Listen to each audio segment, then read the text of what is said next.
Hello, good afternoon. It's for me a great pleasure to introduce to you Ana Martin-Villalba, originally from Spain, but now in Germany for a number of years. She is actually the director of the Cancer Center in Heidelberg. As you know, Heidelberg is one of these universities where research in math, biology, biological research oriented to mathematics has been more active in Europe in the last decades.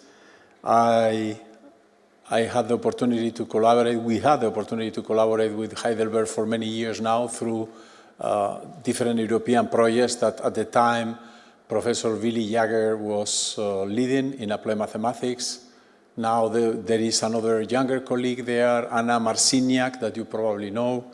So there is a very strong tradition.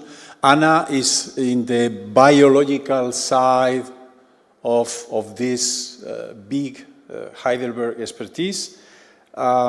She is a prominent researcher in neurobiology and in particular in oncology. And she is also interested on aging. This is a big topic in Europe where, now we are getting older and older. The life expectation is getting longer, but the challenge is to get there in a healthy manner, right? Both physically and mentally. And so the lecture today, you see already the picture, which is very nice. So, you can try also to guess what the picture means. Is this what? Is this an oceanic image of some strange jellyfish living 8,000 kilometers deep in the sea? Well, I've never been there, so I don't know. Have you ever been 8 kilometers deep? No, okay.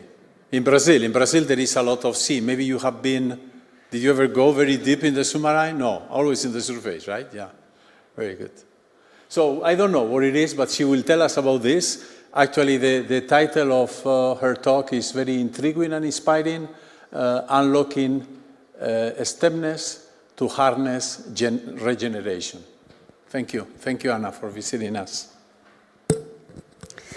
Yeah, so thank you, Enrique, for the invitation, which was a very difficult, it's not the kind of talks that I'm used to give. I'm trained as a medical doctor, and I ended up doing some biology of how to regenerate. This means how to repair your brain or how to avoid cancer. When you drink alcohols in the party last night, this is my field and where I feel secure, and I'm going to tell you about mathematics and where the opportunities lie behind this biology. So bear in mind that I'm not a mathematician, I'm just giving you some examples. And please also interrupt if there's a concept that I take for granted and you are not aware of. So this picture, I told ChatGPT, DALL-E, to give me something that would represent an astrocyte. Astrocytes in the brain is like one of the most numerous cells that we have. So if you think of a brain of a mouse, the mouse has more neurons than astrocytes. But when we move to humans, we have more astrocytes than neurons. So astrocytes are the cells, even if you work on neuronal networks, and you think that this is the neuron is the unit of information, in real life, astrocytes connect 200 neurons. So they are really important. And some of these astrocytes here, they home to a very specialized region in the brain, and they gain the ability to generate progeny. And this is what we call stemness. Stemness is that when you have, that you can generate neurons, that you can generate. So just imagine you have a neural network.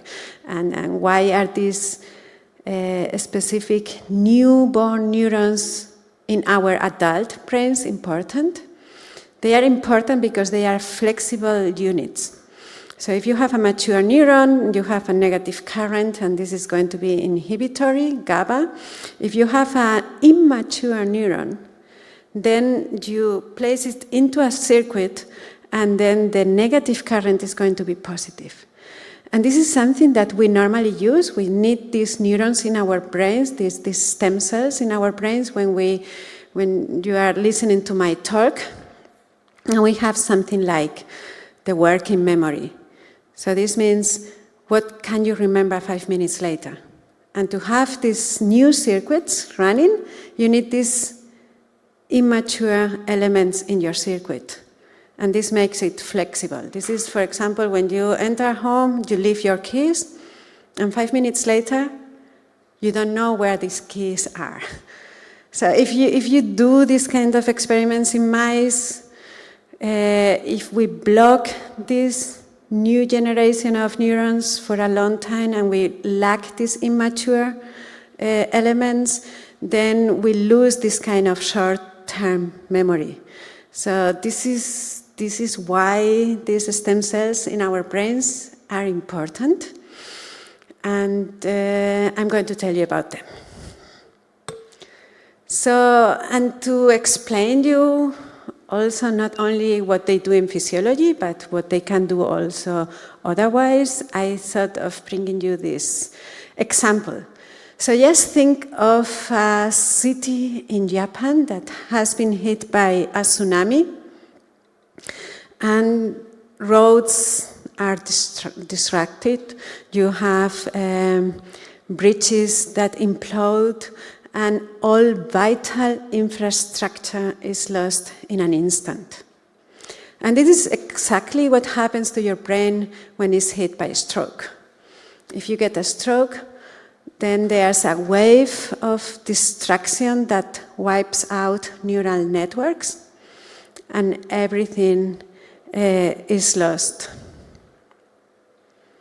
But just as cities rebuild, we are now learning how to use the endogenous potential of our brains and how to actually guide stem cells to generate and rebuild these neural networks and restore function. So this is, so to say, what we do in the biology side. And what are stem cells? So stem cells, this is a mouse brain. They are in the wall of the lateral ventricles. These are these cavities that we all have in our brains. There's a big germinal zone. In rodents, they are very important because they generate some neurons that are very important for olfaction. So, for example, to distinguish alarm signals, to really smell when something is burning, but also to recognize the baby, nurture, or for mating, to recognize your mating partner. There's this say in German, I cannot smell him or her. This means when you have a friend, there's always a smell, and sometimes you cannot smell someone, and this is real, and this is all these newborn neurons that home to the olfactory bulb. So these neurons, as I am telling you, they are not only important, the stem cells, for repairing the brain, but they are important for functional plasticity, the one you need for short-term memory. They are important for smelling and odors, and they are important for repair, and they are also a threat. They are a threat because they can, if you don't know how to control them, they can be initiating tumors.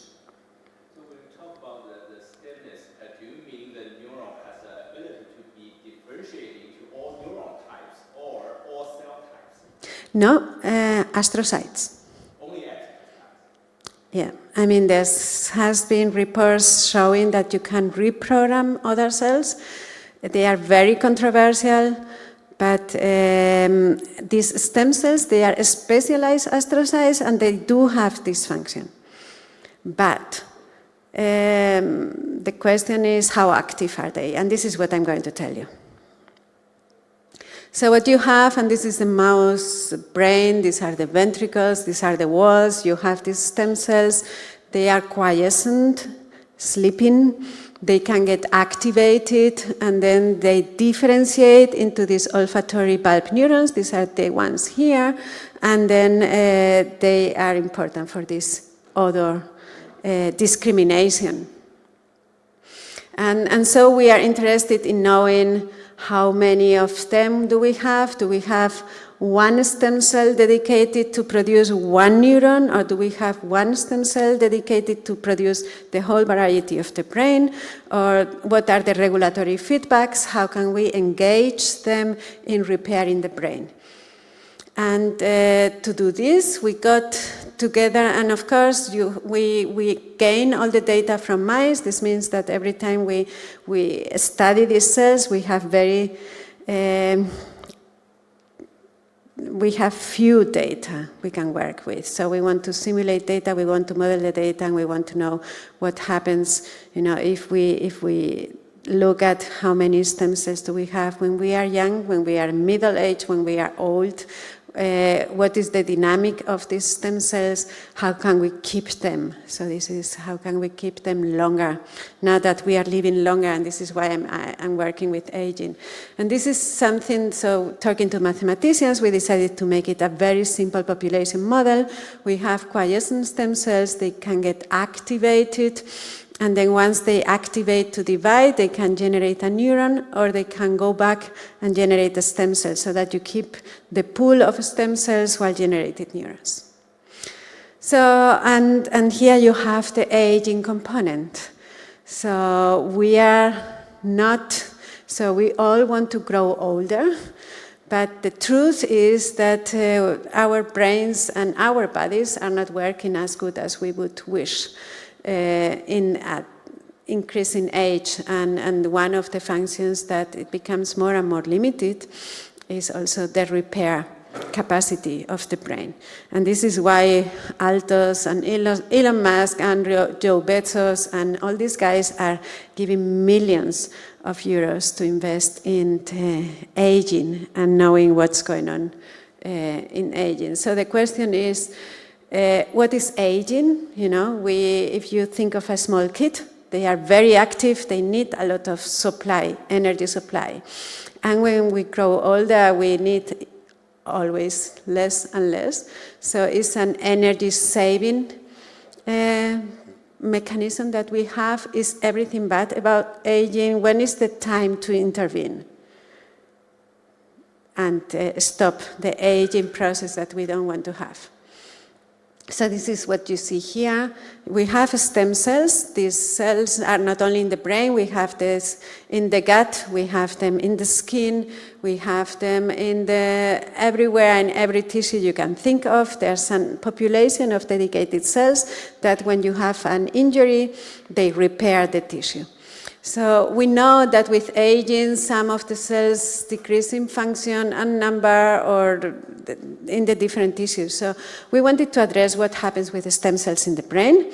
And this is something that Yorgos Kalamakis in my lab did. And he just started, cutting these brains, looking at counting how many of these stem cells do we have, how many are getting how many neurons are produced by the pool of stem cells that we have. And this is what you have here. You have, at a 2-month-old animal, you have a lot of stem cells in your brain, then 7 months, they decrease in number, and 22 months old, they decrease again, and this happens also with the progeny, the neurons that are produced. So the question is this, and this is where we work with Anna Marciniak-Sokra, who is working in applied mathematics in Heidelberg. And we studied just very simplistic ordinary differential equation models where we have a compartment of quiescent cells, a compartment of active cells, and division. We, in our lab, generate the data, and then we start looking. And the approach was, are all the variables, are they changing or not? Are they constant? Do we have to explain the dynamics? So here you have the points. This is what we generate, and this is the model. So if we now increase the cell cycle length, this means that the stem cells, when they divide into neurons and stem cells, it takes longer, and this is why we have less cells in aging, and this doesn't fit the dynamic. This is the model, this is the real data. And also the rate of activation, this is something that we model. And what we found in this system is that actually with increasing age, what you do is that you just take less of these cells. So the rate of activation from the quiescent stem cells decreases. And this is also good. Why is it good? Because we keep them. So if we wouldn't change the rate of activation of our stem cells, we have a finite number of stem cells, and then we would lose them. If we grow older, then you have to work without your stem cells. But nature has provided us with this decrease of activation of stem cells, and then we have them. This means that if we know how to activate them, then we can use them for brain repair. And this is something where mathematics really helped. So what happens? So there's sometimes you have a tumor, and you have heard for sure of chemotherapy. So chemotherapy hits every cell that is dividing. And so what we do here is these stem cells, yes, a model. You have the blue guys are the ones that are dividing, the white are the ones that are sleeping, quiescent. So if we give Temodal, we just kill all the cells that are dividing in a young person, but stem cells then get activated and replenish the whole pool of stem cells. What happens if you have an old person is that you give this chemotherapy and stem cells do not actually replenish, at least not in the same time, the stem cells. So there's a problem. I mean, they are there, but they are really hard to activate. So what happens actually in aging? And this is something that happens in every organ we have. Not only we decrease the stem cells and we decrease the rate of activation, what we see is that we increase the levels of inflammation. So we have a very inflammatory environment. You might have heard, because in COVID they were very famous, of interferons. So interferons is something that you need to fight virus.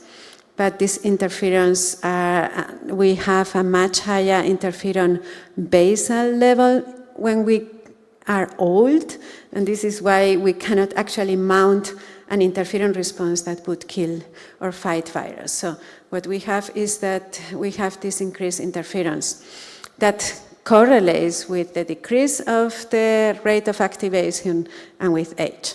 So we wanted to know, what happens if we have a mouse that cannot see interference, where we really, even if they grow older, they have no inflammation.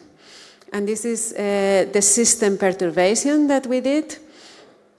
So we do the same thing, we count the numbers, we see that they decrease, we see that the rate of activation, this is a mouse which is normal and really grows older and has more inflammation. But this is a knockout, where we knock out the interferon response, and what we do see is that there's, here we keep more of these cells. So what we model, we use the same model, and what we found out is that indeed, if we delete interferon from our bodies, then there's no change in the rate of activation. You just take from the quiescent compartment, you take these stem cells and they activate at the same rate. But the system do compensate, and what they do is that they do not activate. I mean, if they activate at the same rate, as I told you, then you would lose your stem cells. But what happens here is that stem cells produce more stem substances. They divide, and this is what we see, the self-renewal, so that we keep stem cells. So what we learn with this mathematical model is that if you keep the rate of activation constant, then the system reacts with increasing the self-renewal. And so the question is, how much sleep do our stem cells, how to really fine-tune the rate of activation of our stem cells. Here you have Albert Einstein, slept 10 hours every night and took regular naps. But Thomas Edison slept only 3 to 4 hours. So we do learn that the stem cells become more sleepy when we grow old. I told you this is good because we maintain them. So when is the time to intervene and actually block this inflammatory signal? And this is something that we also did with the mathematical model. So what we did was to mimic the kinetics that we find in an animal that has no interferon, and to see when is the time at the beginning. What you see here, this is the production of the stem cells. If you would block inflammation very early in a young animal, then we would have less neurons. And this is the time where people are more active, where a young kid needs more of these neurons. So what you do is that what happens if you, what is the real time age, the real age that you have to block this interference signal and profit from it. And what we saw here is that if you block it very early, then you lose the number of stem cells because you have a constant rate of activation. The trade-off here, if you block later, is better. And if you block later these interference signals, then you start producing more progenitors than in the wild-type situation. So this is something where we use mathematics just to predict. These are very simplistic models, but these have guided our view on aging. You know, aging is not always bad. There's a time where aging is good because we save some energy, but there's a time where you need to stop it. And I think this is the view of dynamic process. So the divisions, of course, what we do, our medium is a mouse brain. In a mouse brain, you can actually look at stem cells, and they keep without division, so the ones that are quiescent. You can label them when they are an embryo in the mother's belly, and they would not divide until they are activated at the age of 80. How many times, whether there's an exhaustion of these cells, this is something that we don't, I cannot give you. I can tell you how many times once the neuron, once the stem cell gives the progeny, so there's 3 to 5 times that you need to cycle until you become a neuron. This, we have all these numbers. But how many times it's the capacity, the clock, this is not known. So any prices, I mean, usually there's a price you need to pay when they divide, right? It's definitely not necessarily like kind of infinite, because otherwise we can keep a fixed core of these kind of stem cells, right? Yeah, and this is something that we have a model where we have 2 different subsets of stem cells. There's another region in the brain, the one that is working with short-term memory, and there we looked, and there's 2 different subsets. The one that can divide, you have like the emergency set that is never dividing, and you can use, and then there's another one that is dividing more. So once you divide, this we know, the probability of entering a second division is higher.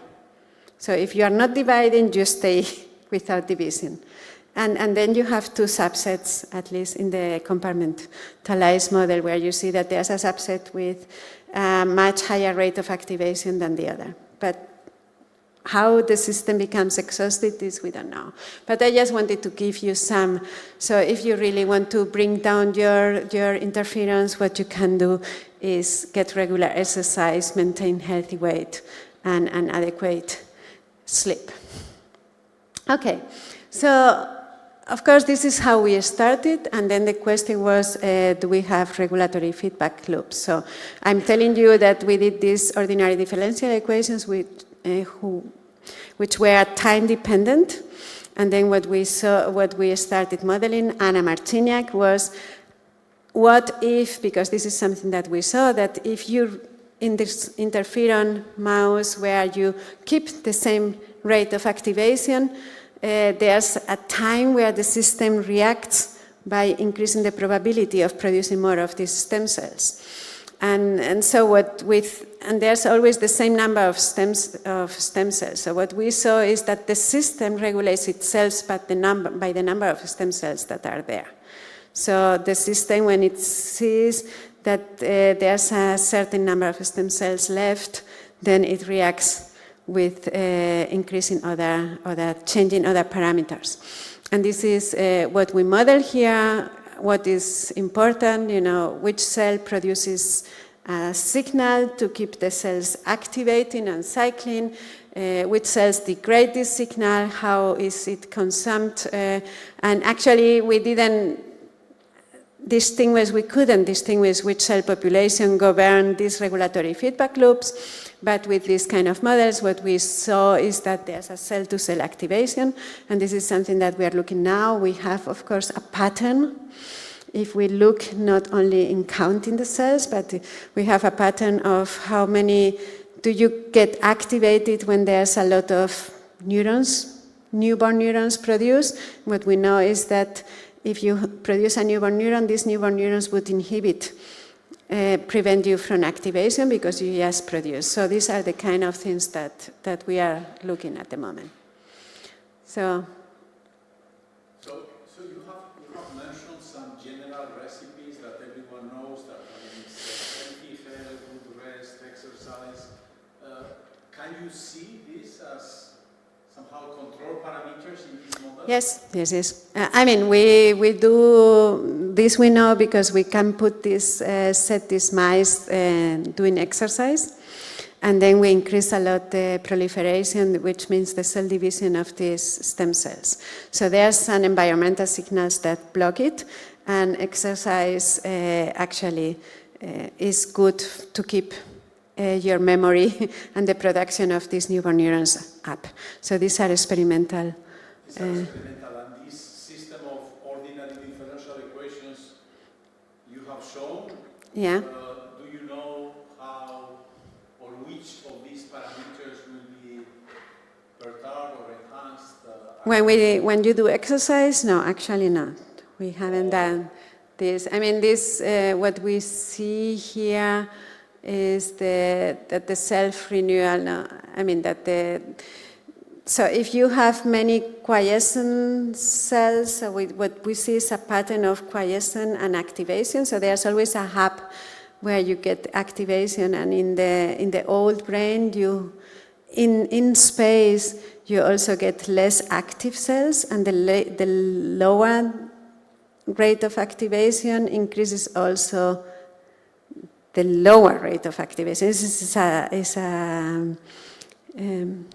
feedback. Parameters, they are like beta B, for instance, or Chi-R or R max, right? Yes. There are parameters in these models.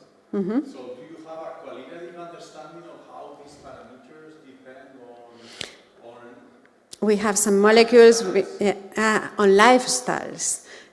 We have some molecular ideas of what are the signals, the chemical signals that are involved, how they are then influenced by the lifestyle.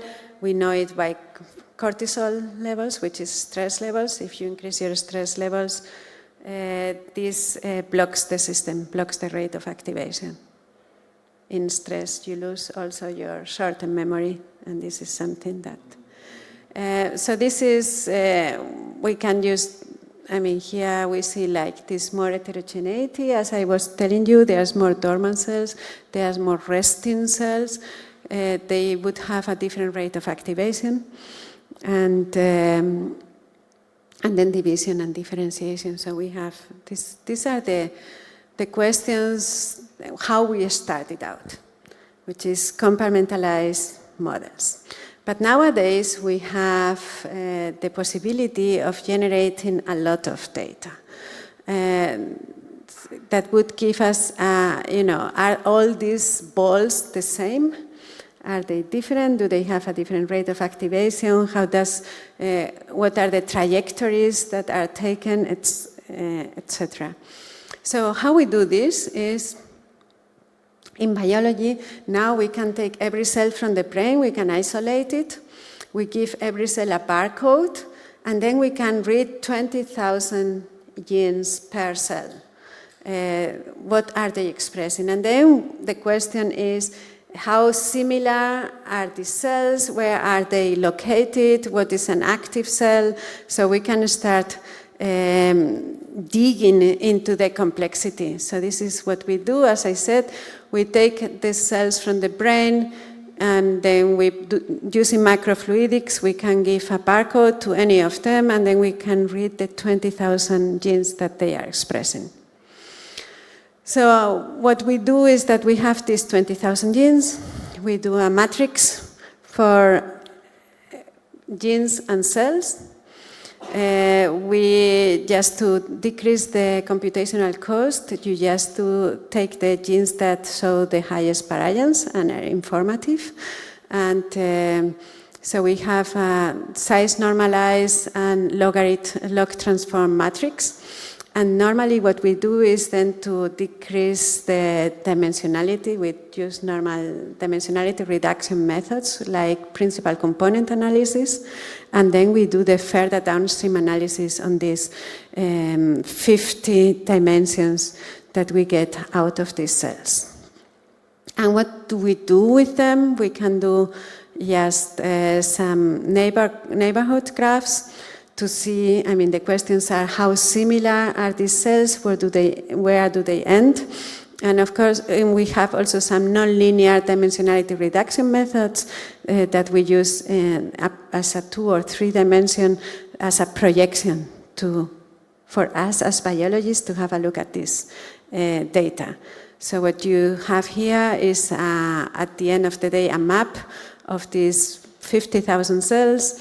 And we know that these cells and the questions are how close are they, and what are the trajectories that you can use, and how is the system regulated.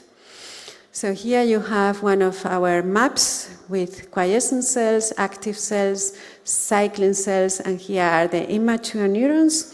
This is what on their way to producing these olfactory neurons in the mouse brain. And we can also do maps of these genes and start looking for patterns. Where are the quiescent cells? Where are the active cells? Do we see any patterns using reaction diffusion equations, Turing equations, that we could actually find out how the system is regulated and how does age induces these changes in the parameters. So the question is, you have a cell, this is the quiescent stage, and then we just have a snapshot with all the cells. And the question is, what are the trajectories that are taken?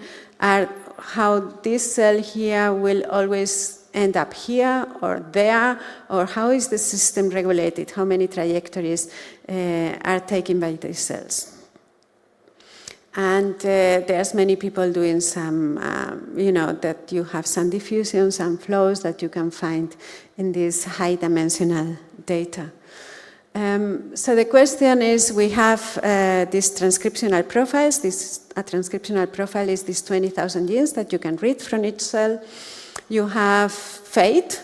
Fate means when you have a stem cell, is it going to give rise to neuron X, Y, or Z? So are different neurons? Is it going to produce astrocytes? How do we generate the complexity of the neural network that we need at the end to restore function? And how are they affected by the neighbors?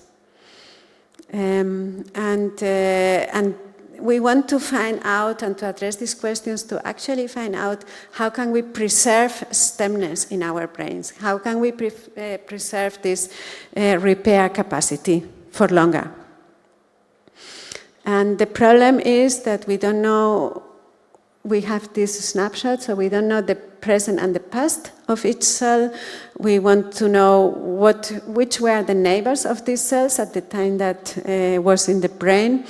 and compare contexts with different stemness, you know, when this animal is having more stemness or the others. And we want, at the end of the day, what we want is to connect this data to processes. So here you have trajectories, neighborhood, and space. These are the main things that we believe are changing and that we need to understand. And we have a system where we have these stem cells that produce the neurons. And then we have these computational, these maps that I told you with high-dimensional data. And we have also space. We know where are these cells. So what we do, and this is what I wanted to show you in the lab, is that we work together with mathematicians and statisticians. So in our lab, we do technology development and data generation. We do computational data analysis. Our collaborators do the computational data analysis. We do mathematical modeling, and then it goes back to us, and we experimentally validate that the model predictions are right. And then it's always an iterative process. So we now have set up in the lab a readout where we, by using this high-dimensional data, we not only know the genes expressed at the current time, but we can also know which genes were expressed hours or days before. So we know the past and the present, so that we have more of these insights in these trajectories. We also have a system where the one cell exchanges barcodes. So we know that if cells have the same barcode, they were neighbors in the brain, and we can dissect the neighborhood in real life. And what we do is that we want to use this high complex dimensional data, and I tell you we want to is because we are in the middle of it, and these are where the challenges lie, but I thought it was interesting maybe for you to know where are the opportunities. So we want to use this complex high dimensional data and leave these simplistic models with stem cell compartments. We have now this, to bridge the gap, we have developed these new technologies, and we want to get to structure population models for evolution of cell distributions or innovative mathematical tools to model analysis and simulation. So at the end of the day, what you have is, here is the quiescent compartment, here is the active compartment, and here is the one that is producing neurons, the differentiation. So at the moment we have like 70,000 cells. Here there's less. I would say the map here is like 5,000 cells. And what happens is that maybe a quiescent cell would just land and give rise to a neuron, but there's also some cells that replenish the stem cell compartment and cells that would stay here. So we want to actually dissect all these trajectories to really find out how the system works and reacts, and to be able to manipulate it. And of course, we also have the space dimension, so decomposing neighborhoods, adding physical space, and then giving all this data to the mathematicians that are doing this novel algorithms development of this high-dimensional data. So this is something that people are starting, but there's no real published data on this. So I thought of showing you some examples of what can be done. So we have done in terms of space. Here you have the cells that are being activated. These are the stem cells, and this is the ones that are not activated, and we use lattice models to actually describe this. So now we are trying to do these partial differential equations to have a better understanding of how space influences the activation of stem cells and how this changes with age. Another thing that people are now more and more using is this optimal transport. So, using a normalized Wasserstein distance, the lipids distance. So what we want to know is you know it better than me, how to optimally transport a distribution of cells and to find out what would be the most probable trajectory of a cell that is lying here. So this is how we want to get to a structure population, to structure models. And another thing that we do is, I told you that we have this manifold projection of the data. So what we want to see is using geometry, whether there are some diffusion maps, persistent homology, identify cell state, branching data, and to find the structure of the data. We have people working in geometry that are looking at this. Pathways between them, topology, branching points, cycling processes using this high-dimensional data. That, of course, we could then get the predictions in the lab and try to validate the existence of this different geometry. And then, of course, this is ordinary differential equations, PDEs for identification of what you have is that what we measure is gene expression, but this is stochastic. And so we want to find the gene regulatory network. So how are they regulated? And this is the mathematical tools that are used at the moment. And of course, we have some randomness in our system, so we want also to use, there are some people using stochastic gene expression and to fit the data that we generate in the lab to find out what would be gene regulatory networks, what would be important for a cell to proceed along a trajectory or not. So, and I thought, after giving you some glimpse of what are the fields of mathematics that are involved in biology, I wanted to show you, to go back to my comfort zone and show you some data on cell growth, and this is brain tumors. So as I told you, stem cells are not only good to repair the brain, but they're also a threat. And we want to understand what happens in a brain tumor and what sustains growth of a brain tumor. So what you have is that we have glioblastoma. This is the most common primary brain tumor. And the frequency is increasing. It's still a rare tumor. And we know that stem cells can be the origin. This is how it looks like when you have an MRI of your brain and you have a tumor. And the treatment modalities are very limited. You either get radiotherapy or T-modal, and there's no real advance in this. And then once you do surgery, normally it comes back with double the speed of growth as it was before. So we get tumors from the patients. We can do this microfluidics. We can read the genes. We can generate this high-dimensional data. But the question also is how to make sense out of it. How can we understand and decode the structure that sustains growth of these tumors? And so what we decided in my lab was, so we know how a stem cell compartment in a healthy brain sustains output. We have all these simplistic compartmentalized models. Can we actually decode the structure in quiescent, active, and more mature elements within a tumor and use them to predict how the tumor grows? So here is our structure of what we know of a normal stem cell system with quiescent, activation, and differentiation. And here we get a lot of cells from, in this study we had 51 patients directly from the clinic that we can read.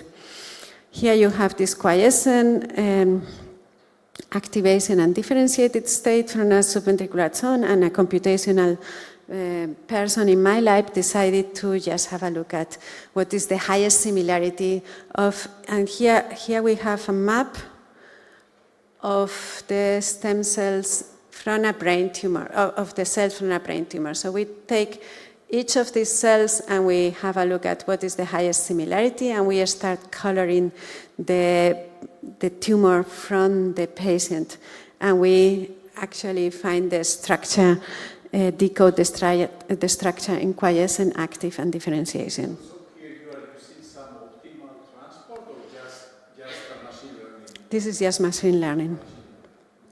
And very simple machine learning.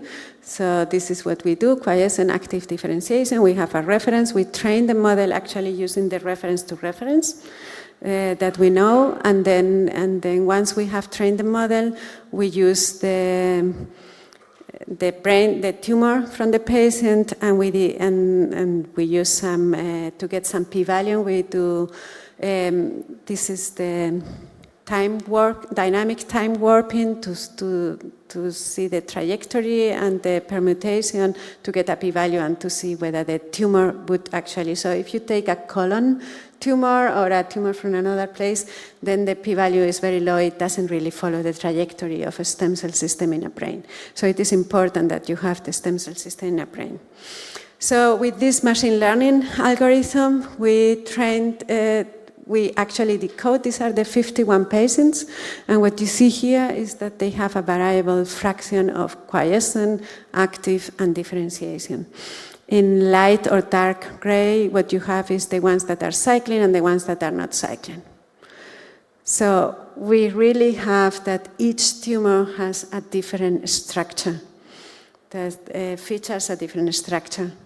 And so we got together also with the mathematicians, and we decided to see whether, and another thing, and this is the explanation why we use ODEs to describe the system, is that if you take a tumor from a patient and you grow it outside, you can grow it in the brain of a mouse, or you can grow it in a Petri dish in the lab, and then you do the same thing, then this structure of the tumor, here you have the tumor in the patient, and the quiescent, active, and differentiation, and this is 2 weeks growing in a mouse or 8 weeks growing in a mouse. So the structure of this, the feature of quiescent, active, and differentiation, I call it the architecture of activation states, is inherent to each patient. And the equilibrium is reached very early, so which was a good excuse to use the system of ordinary differential equations. So here you have the model, and here you have the real data and the simulated data, and we use this to actually extract the parameters that would explain the growth for each patient. So here you see that using our system, we reach, and you just let some cells, the tumor grow, and then you see that the equilibrium is reached very early. And what we saw is that most of the tumors, the growth rate is explained by the rate of activation, which is also what we found in the healthy system. But there are some tumors that do not control the growth of the tumor by rate of activation. They control it by the self-renewal. This means what happened in the interferon knockout animal. So we can extract the parameters, and we see that the self-renewals in these different tumors is different. And this can guide actually the treatment of the patient. So a patient comes to the clinic, you can do, on our side, we can really detect this activation state architecture for each patient. We know what would be the sustaining the tumor growth, and we can have a look at what would be the pathways that we can actually use to inhibit growth dynamics. So this is very important for the clinicians. And so what we do is that we have these trajectories of quiescent, active, and differentiation. We have all these genes that are expressed along the trajectory from quiescent to becoming a neuron, and then we compare it to the healthy. What is the pattern of expression in a tumor? What is the pattern of expression in a healthy system? And then calculating the Earth movers distance, we actually found what were the most aberrantly regulated genes in the tumor. And by doing so, we detected a molecule. This is called SFRP1, doesn't matter. By using this trick, what we did was to actually we took the tumor of the patient, we gave this chemical to this tumor, and what you see here is that to block the transition from quiescence to activation, to block the rate of activation of the tumor. And what you see here, we have 17 mice with a human tumor, and they die within 5 months. And if we do now treat them and block the rate of activation with this new molecule, then you see that most of the mice survive at the time where every mouse was already dead. And we can do this trick of looking at the 20,000 genes in space, and we decode the quiescent, active, and differentiation map in a brain, and we see that here we have this different activation state architecture, but when we block the rate of activation, the whole tumor is rendered quiescent and is not growing anymore. And here, when we apply, so we do this transcriptional profiling, this high-dimensional data here, and what you see, this is the control tumor with quiescent, active, and differentiation, and when we block the rate of activation with this chemical, we can actually render the tumor quiescent, and we see that the rate of activation is decreased and that the self-renewal is not affected. Well, this is actually the end of it. I wanted to show you that understanding the processes, also through mathematical modeling, can guide the discovery of new therapies, in this case, to treat brain tumors. And this is the people in the lab that are doing the work. We did a retreat in Galicia, and the funders that are funding the work. And I thank you for your attention, and I hope I can address your questions.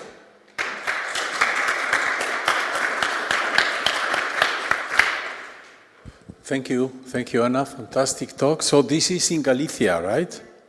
You know, who knows where Galicia is? You know, okay, well, that 3. Okay, so you see there is... This is Murcia, actually. Is the Murcia, do you know? Murcia. Murcia. Murcia. The village, the corner. Yeah, the corner.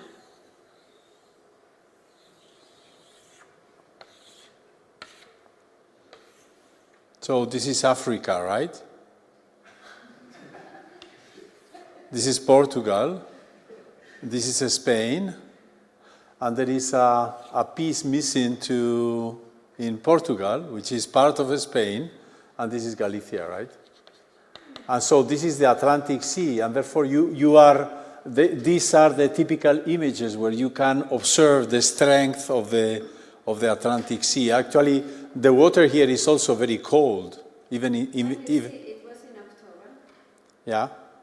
Yeah, I mean, the weather can be nice, but you feel already the fall there. And the water, maybe the water was, 18 degrees or so? It's quite cool, yeah. It's cold. People in the lab loved it. Yeah, of course. Of course. This is a beautiful place. So thank you, Anna, for your talk. So there are questions. So to me, the question in general, but this is very elementary and very, very rough question is, I mean, you have plenty of data. You have a good, somehow, understanding of the processes because you have been working on this many years. You have observed many things. You know what are the key phenomena. You also have more or less a clear idea of what are the different parameters, how they interact mutually. But is there more modeling than this? Because probably if a mathematician had to work with this, it will say, well, data are fine, But we also need models because, you know, the only thing we know how to do is to match models and data. So otherwise, you know, the pattern, the complexity of these kind of dynamical systems can be so huge that simply through data observations probably is very, very hard to do something realistic. So at the moment everyone is generating this high-dimensional data. Everyone has a statistician, computational person that is doing all this analysis, and this is data description. And it is really a field where there's no modeling, where there's no use of this data, but there's a whole breadth of data, and I think it's still very difficult to communicate between the two disciplines, but I think there's a big need to use this data. So everyone is paying, I mean, we are doing mouse, but you get all this data from every patient, every cancer patient, every disease patient.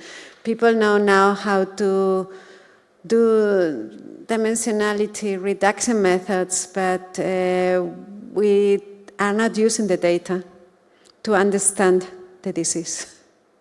And I think this is a real need. Well, you try the dynamics for all the cells, stem cells. Do you know how they interact? What is the forcing term? What is the force that interact? They communicate with each other. Yeah,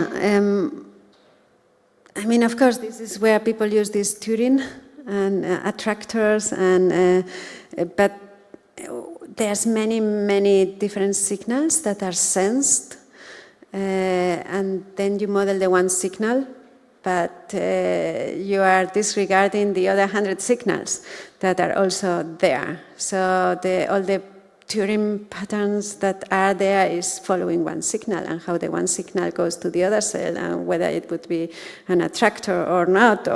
But there's no integration of the whole thing in real life. So we have a knowledge of many things. I think we have to sit together with to really produce the models of the data.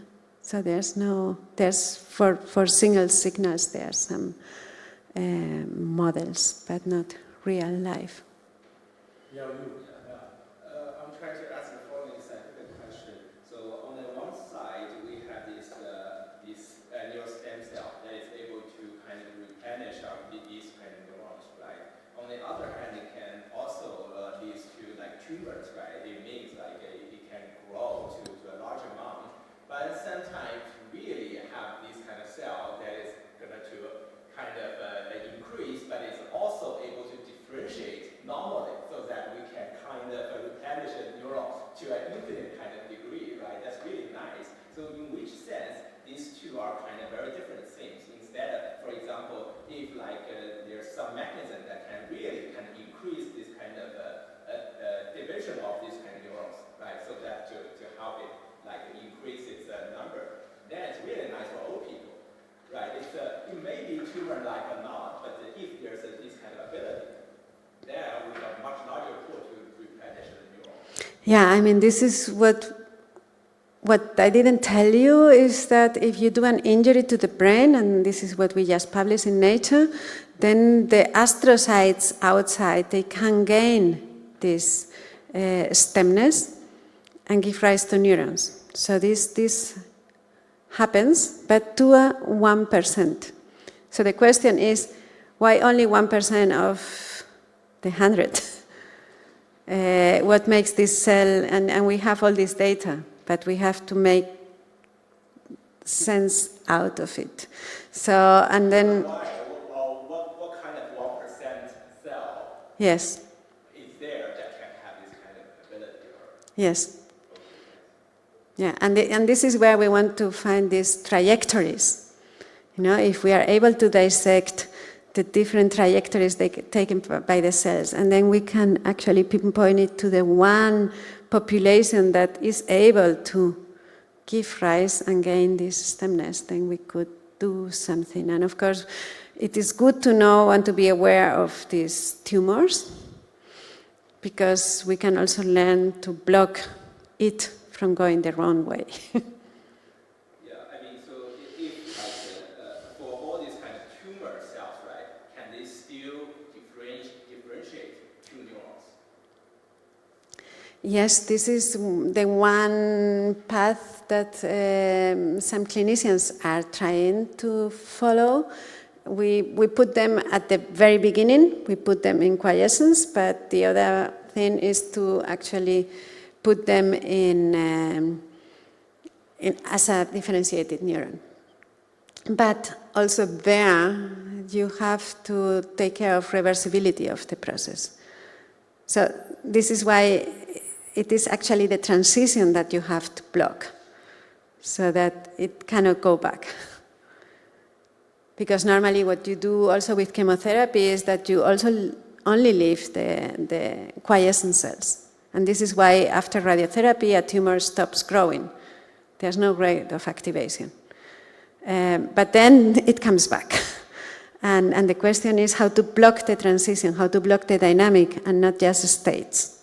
Or how to get a neuron that is not able to go back, because the tumor has the problem of going back and forth. So this is where tipping points and reversibility, yeah. I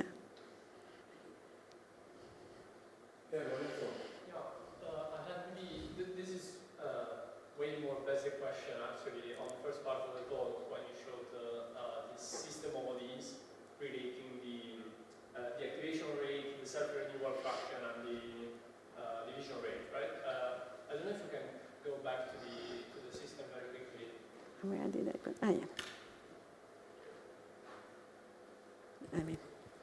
But yeah, so specifically the activation rate R was a function of time, right? Yes, at the beginning.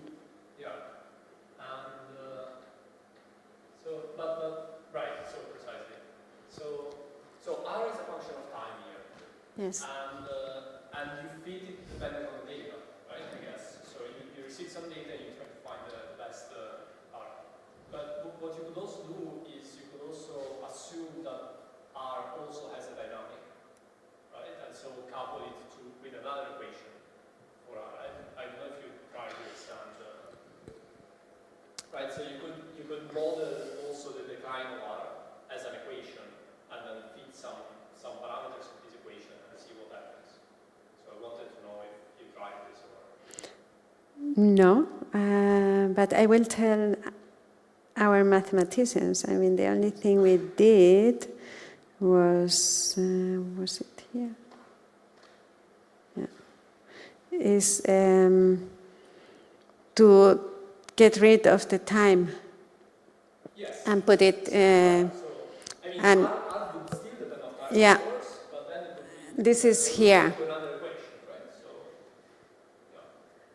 Yeah. Yeah, these are very, very interesting questions, actually, right? So you see, for infectious diseases, this SRI model became very celebrated, right? So many people didn't know it, but during COVID, we all learned about this SRI model, 100 years old. You know, for infectious diseases, people are interested only on the eye, the infected. But the inventors of this SRI model, they said, listen, if you don't take into account S, susceptible, and R, recovered, you will never understand the dynamics of I. So we as humans, we are interested on one single quantity, but this quantity is part of a three-dimensional vector that is evolving, in which all the components are interacting. So somehow the question of Lorenzo is, well, you consider a system of two equations, so why is the system closed with two equations? And how much you will gain if you will go into three equations and then have also the dynamics of R. right. Then I mean, the answer could be that you gain nothing, of course. Like maybe you have a lot of data. But these are very difficult questions. I mean, even from a math perspective, you see data, it's very hard to say how many dimensions you need in order to match this data. Of course, in machine learning, we know that if you take a very high dimensional system, you can essentially build the dynamics you wish. But of course, this is a purely mathematical answer. It's not, doesn't take into account the physical model or the biological process you are considering. So this is why I also ask you, you have a lot of experiments, a lot of data, a lot of know-how, how much you have on the modeling side in order to... We are starting now. We just got an, I mean, to really use this high-dimensional data, this has not been done before.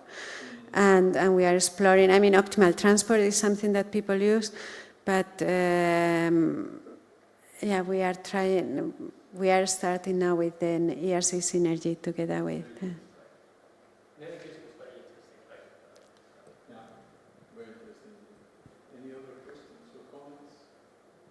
We have experts also, maybe Aligit, you are expert in fragmentation. Do you have anything to say?